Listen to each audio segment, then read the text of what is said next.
What if the Primarchs of Warhammer 40K could defy fate and alter the course of their grim futures?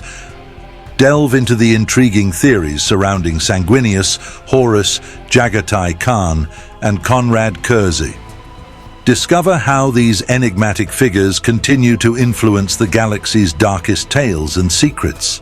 Sanguinius, the angelic Primarch of the Blood Angels, stands as one of the most revered figures in Warhammer 40K lore.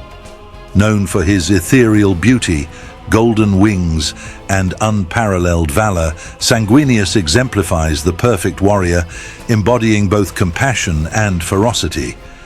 Born from the Emperor's genetic experiments, Sanguinius was discovered on the radiation-blasted world of Baal, where he united the tribes and transformed them into the noble Blood Angels. Sanguinius possessed an extraordinary gift: the ability to foresee the future. This foresight allowed him to lead his legion with unmatched strategic acumen, always staying one step ahead of his enemies. His prescience also brought him a deep understanding of his own fate, instilling in him a profound sense of duty and sacrifice. Despite knowing the darkness that awaited him, Sanguinius remained steadfast, never wavering in his commitment to the Emperor and the Imperium. During the Great Crusade, Sanguinius and his Blood Angels became legends, conquering worlds and bringing countless civilizations into compliance. His charisma and leadership inspired not only his own warriors, but also those of other legions.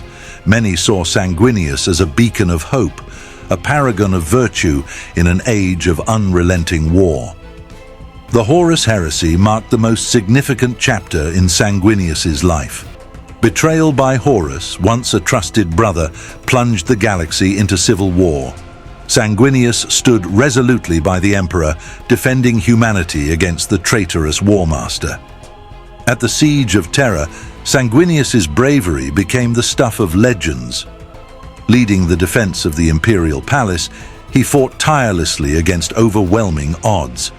The climactic moment of the heresy came during the final confrontation aboard Horus's battle barge. Sanguinius faced Horus in single combat, knowing it would likely be his last battle. Despite his unmatched prowess, Sanguinius fell to Horus, his noble sacrifice paving the way for the Emperor to ultimately defeat the Warmaster. This selfless act cemented Sanguinius's legacy as a martyr and hero. In the aftermath of the heresy, Sanguinius's death left a lasting impact on the Blood Angels.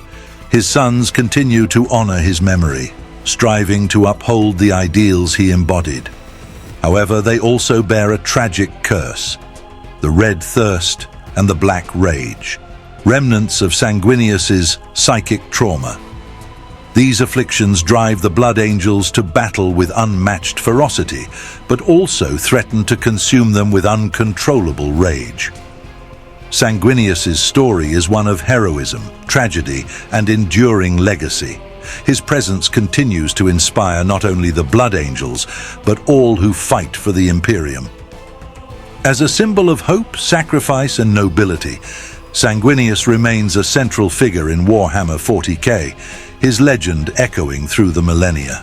Horus was one of the most significant figures in Warhammer 40K lore. Born from the genetic experiments of the Emperor of Mankind, he was one of the 20 Primarchs scattered across the galaxy.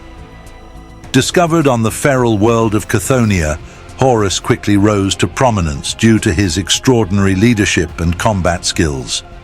The Emperor himself named Horus the Warmaster, entrusting him with the command of the Imperium's armies during the Great Crusade. Horus's charisma and strategic brilliance made him a beloved and respected leader among his brothers and the legions. However, his tragic fall from grace began when he was mortally wounded on the planet Davin. Seeking to save him, his legion turned to the planet's chaos-corrupted healers, who ultimately introduced him to the ruinous powers of chaos. Manipulated by visions and false promises, Horus became corrupted. Believing that the Emperor had betrayed him and the Imperium, Thus began the Horus heresy, a galaxy-spanning civil war that pitted brother against brother. Horus led 9 traitor legions against the loyalist forces, spreading chaos and devastation across the stars.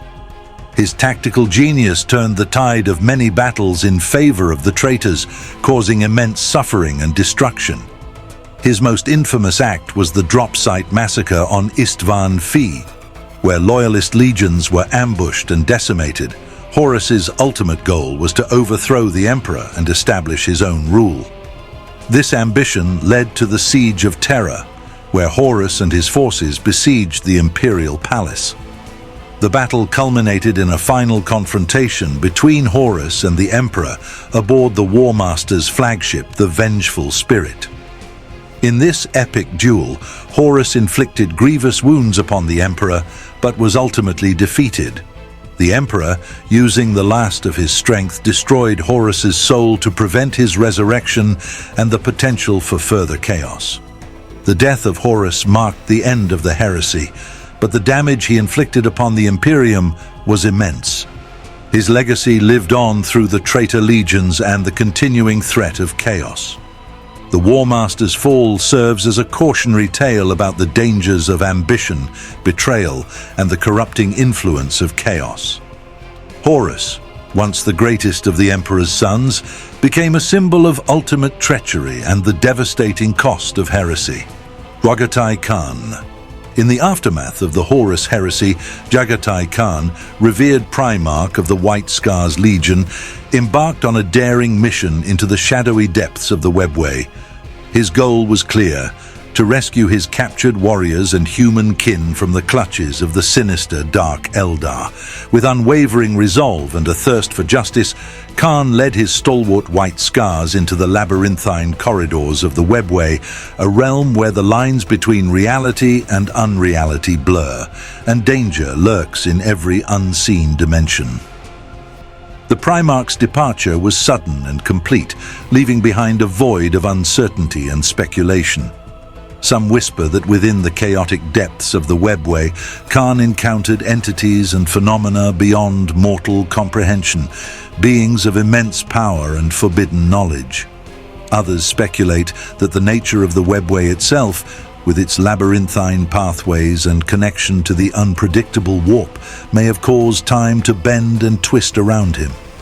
Could Jagatai Khan's journey have inadvertently propelled him through time, casting him into different eras and realities? Amidst these conjectures, there are theories of secret missions undertaken by the Primarch within the Webway missions that could sway the fate of the Imperium itself. Could he be biding his time, honing newfound strategies, and gathering crucial knowledge to aid his return at a pivotal moment? The White Scars, faithful to their Primarch's legacy of speed, honor, and adaptability, await his return with steadfast devotion. Another theory speculates that Khan ventured into uncharted realms of the galaxy and struck secret alliances with advanced civilizations or enigmatic entities beyond the Imperium's borders. These alliances weren't mere deals, but promises of cutting-edge technology, strategic insights, and formidable allies against the ever-present threat of chaos. Navigating the treacherous corridors of the Webway, where reality bends and twists, Khan encountered beings of extraordinary knowledge and power. Whispers suggest he brokered alliances that could tilt the scales in humanity's favor, gathering intelligence and resources crucial for an unseen conflict looming ahead. This theory paints Jagatai Khan as a master strategist, orchestrating moves behind veils of secrecy to bolster the Imperium's defenses. His disappearance becomes a calculated maneuver, laying groundwork for a future where these hidden allies might emerge as game changers in the galaxy-spanning struggle. Imagine the anticipation among the White Scars, loyal to their Primarch's legacy of speed and honor, awaiting his return with allies whose very existence remains unknown to the Imperium at large. Konrad Curze, the infamous Night Haunter, was a Primarch of stark contrasts in the galaxy of Warhammer 40K. Born in the lawless world of Nostramo, he enforced brutal justice through fear, believing that harsh punishment was the only way to maintain order among the criminal gangs that plagued his home. As a Primarch, Curze led the Night Lord's Legion with an iron fist during the galaxy-spanning conflict known as the Horus heresy. His methods, steeped in terror and intimidation, earned him a reputation both feared and respected among his legionnaires. Yet, his visions of a dark future and his descent into madness set him apart from his brethren, distancing him from the ideals of unity and honor they espoused. The climax of Curze's story unfolded on Tsagualsa, where an imperial assassin, M'Shen, infiltrated his fortress and struck him down. The Night Haunter's death left a void in the Night Lords, but it also sparked speculation. Was this truly the end of Konrad Curze? Rumors persist of secret cloning experiments, where Curze's genetic legacy might yet be resurrected. Could these clones embody his ruthless tactics and twisted sense of justice lurking in the shadows to haunt the Imperium once more? Or do his grim prophecies of a galaxy plunged into eternal darkness still hold sway, waiting to unfold through unseen agents and dire events yet to come? Konrad Curze's psychic echoes. Another compelling theory about Konrad Curze suggests his psychic imprint continues to haunt and influence those who encounter it. Curze's intense psychic presence is to have left a lasting mark on the warp and the material universe. As a result, individuals who come into contact with this psychic echo experience visions, nightmares, or even direct manipulation. These encounters can drive them to madness, compel them to commit acts of violence, or instill in them a twisted sense of justice akin to Curze's own brutal code. Supporters of this theory argue that Curze's psychic residue acts like a malevolent force, subtly guiding the actions of the Night Lords and other susceptible minds. This notion adds a supernatural element to Curze's legacy, suggesting his influence transcends death. It portrays him not just as a fallen Primarch, but as an enduring spectre, continually shaping the grim reality of the Warhammer 40K universe. Thanks for exploring these mind-bending theories with us. What Primarch theories intrigued you the most, and which do you want us to explore next? Don't forget to like, subscribe, and comment below with your thoughts. Stay tuned for more deep dives into the lore of Warhammer 40K.